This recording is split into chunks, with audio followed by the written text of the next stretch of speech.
Kerajaan Baghdad mendadak gempar pada suatu pagi yang tampak biasa.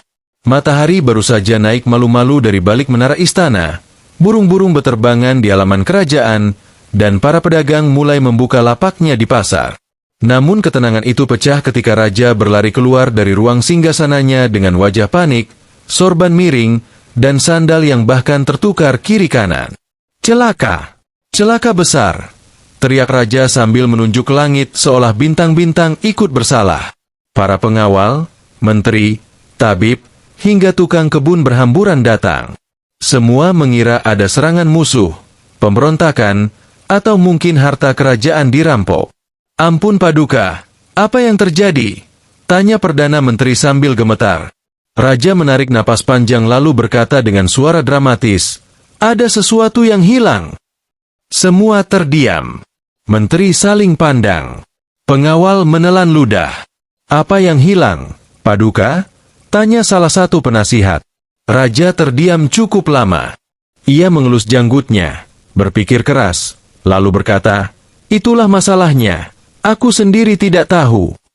Istana langsung sunyi seperti kuburan siang bolong. "Paduka tidak tahu apa yang hilang," bisik seorang menteri. "Tapi aku merasa sangat kehilangan," jawab raja sambil memukul meja.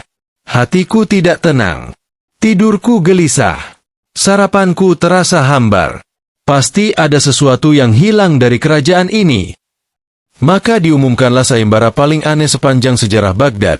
Siapapun yang bisa menemukan benda yang hilang, meskipun tidak diketahui apa bendanya, akan mendapat hadiah 100 kantong emas. Seluruh kota pun ribut. Ada yang mencari di sumur, ada yang membongkar gudang, bahkan ada yang menuduh ayam tetangga sebagai pencuri. Di tengah kekacauan itu, Abu Nawas hanya duduk santai di bawah pohon kurma sambil menyeruput teh hangat. Ia tersenyum kecil.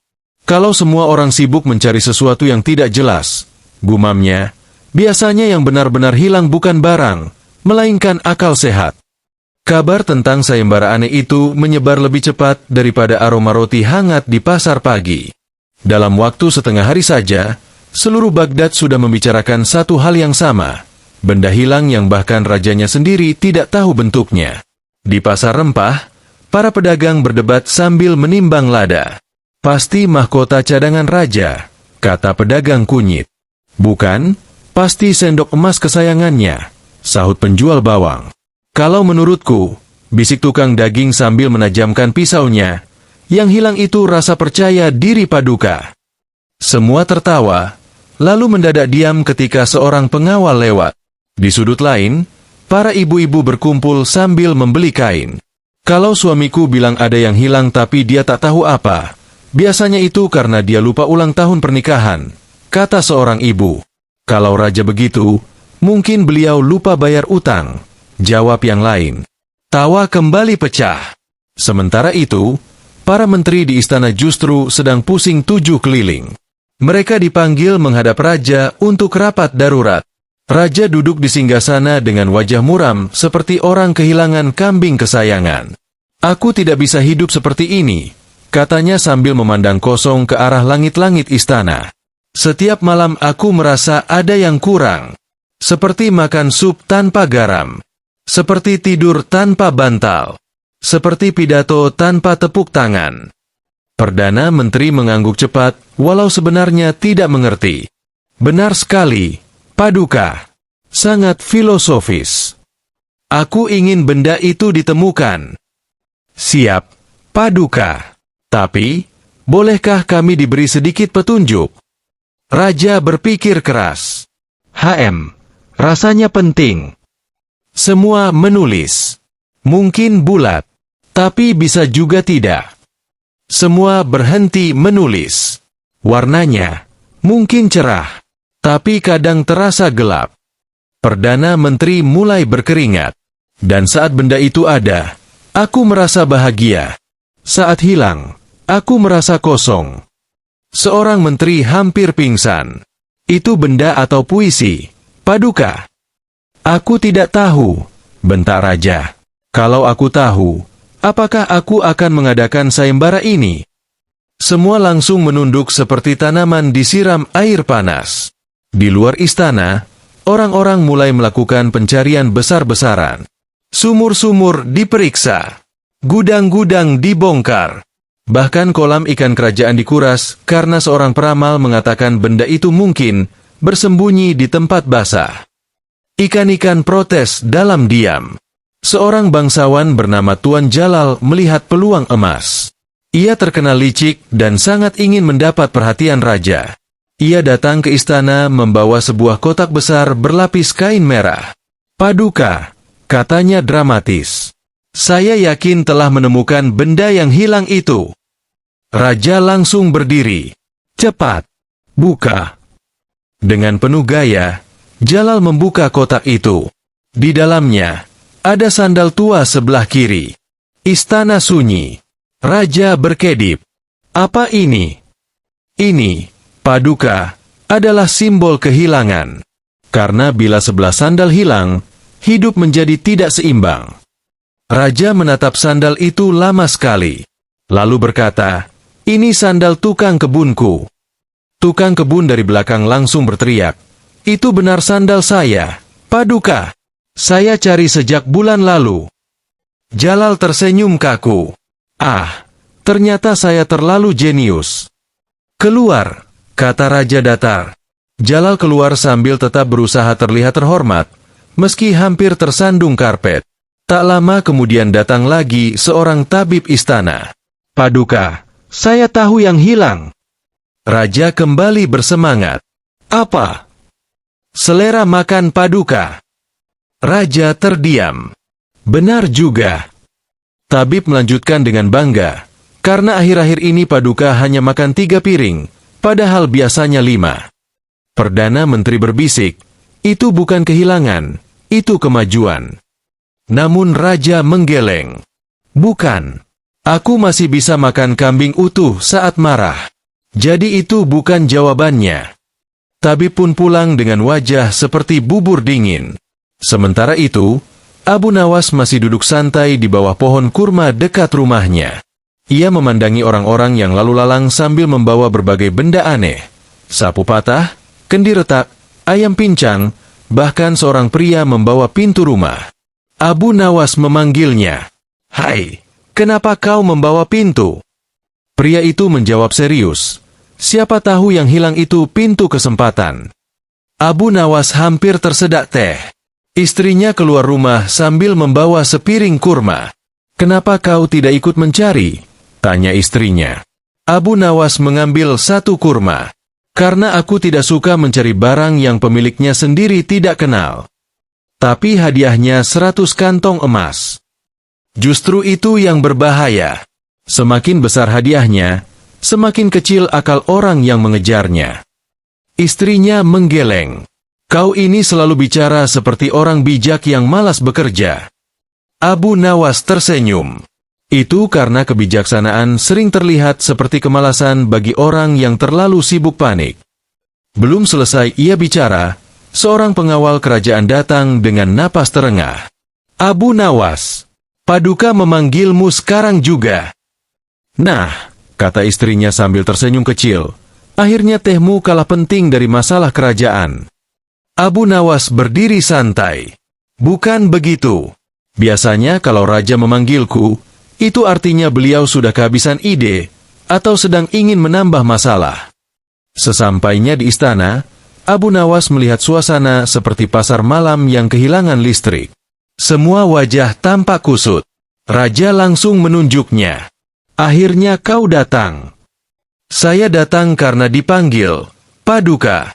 Kalau tidak, saya sedang menikmati hidup sederhana yang bebas rapat." Raja menghela napas. "Abu Nawas, ada sesuatu yang hilang." "Saya dengar begitu. Dan tak seorang pun bisa menemukannya." "Itu juga saya dengar." "Lalu?" "Biasanya setelah itu orang menyalahkan saya."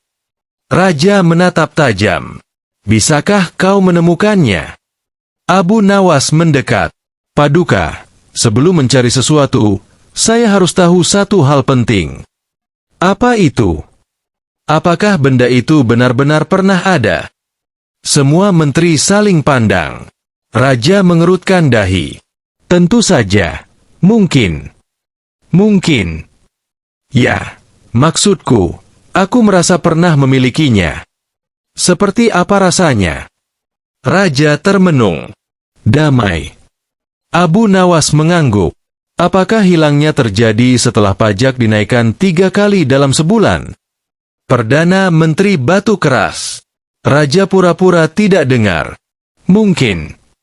Apakah hilangnya terasa sejak rakyat mulai mengeluh setiap kali nama Paduka disebut? Semua mendadak sangat tertarik pada lantai. Raja mulai gelisah. Mungkin juga. Apakah sejak itu Paduka sulit tidur? Benar. Dan makanan terasa hambar? Benar. Dan hati terasa kosong? Benar sekali. Abu Nawas tersenyum tipis.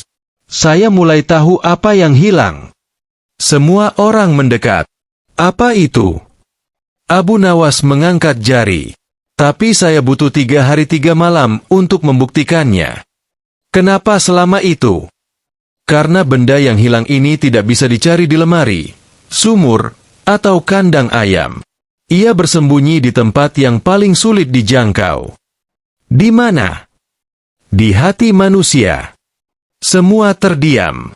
Seorang menteri berbisik, "Wah, ini pasti mahal." Raja berdiri. "Baik, aku beri kau 3 hari 3 malam. Jika berhasil, kau akan mendapat hadiah terbesar. Dan jika gagal?" tanya Abu Nawas. Raja tersenyum tipis. "Mungkin kau akan mendapat pekerjaan baru sebagai penjaga kandang unta." Abu Nawas membungkuk. "Kalau begitu, demi menghindari karir baru yang terlalu harum, saya akan berusaha keras." Malam itu, Abu Nawas tidak langsung mencari jawaban. Ia justru berjalan menyusuri kota, berbicara dengan rakyat kecil. Ia pergi ke pasar dan bertanya pada penjual roti, "Bagaimana keadaanmu?" Penjual itu menghela napas. "Roti makin mahal, tepung makin sedikit, pajak makin tinggi. Kalau begini terus, saya akan menjual aroma roti saja." Ia pergi ke tukang becak unta. "Bagaimana hidupmu?" "Kalau unta saya bisa bicara, dia pasti sudah mengeluh lebih dulu." Ia pergi ke seorang janda tua yang tinggal dekat masjid. "Apa yang paling kau inginkan dari raja?"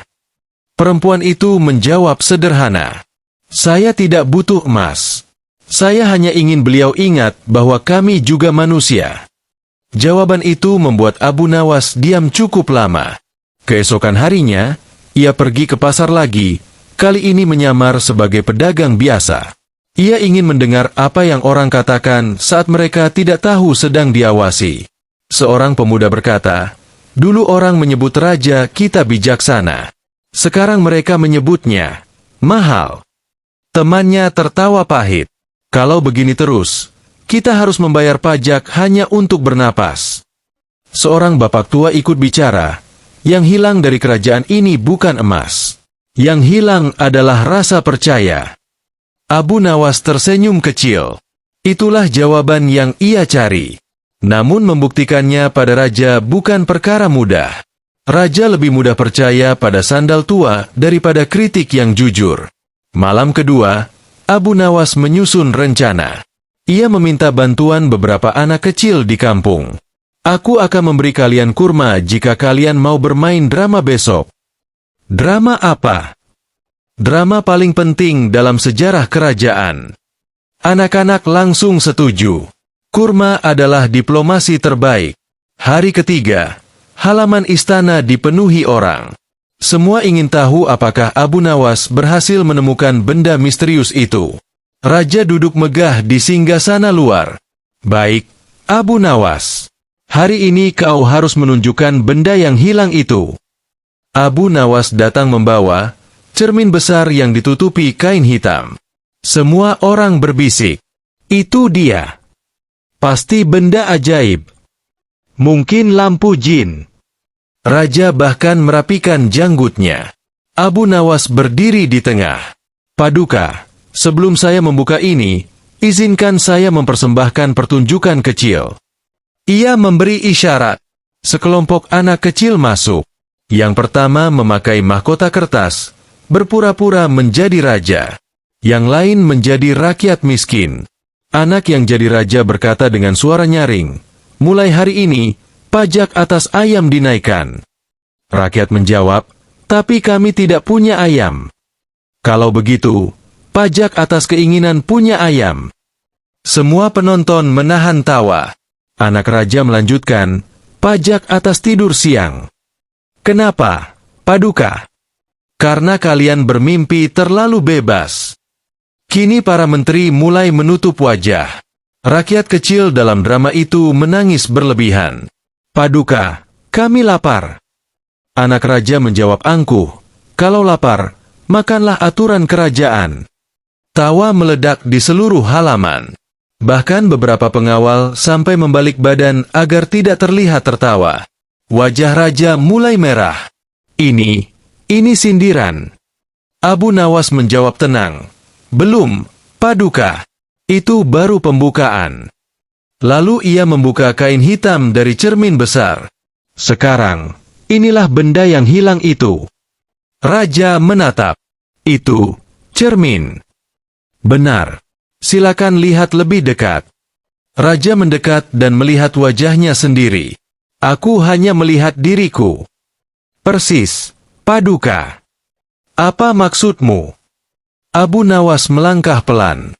"Yang hilang dari kerajaan ini bukan barang, bukan emas, bukan mahkota. Yang hilang adalah kepercayaan rakyat kepada rajanya, dan ketenangan hati Paduka sendiri." Semua menjadi sunyi. Paduka merasa kehilangan, karena hati Paduka tahu sesuatu telah salah. Ketika rakyat takut, raja tidak akan pernah benar-benar tenang. Ketika rakyat mengeluh, singgasana terasa seperti duri. Yang hilang adalah keadilan. Yang hilang adalah rasa percaya.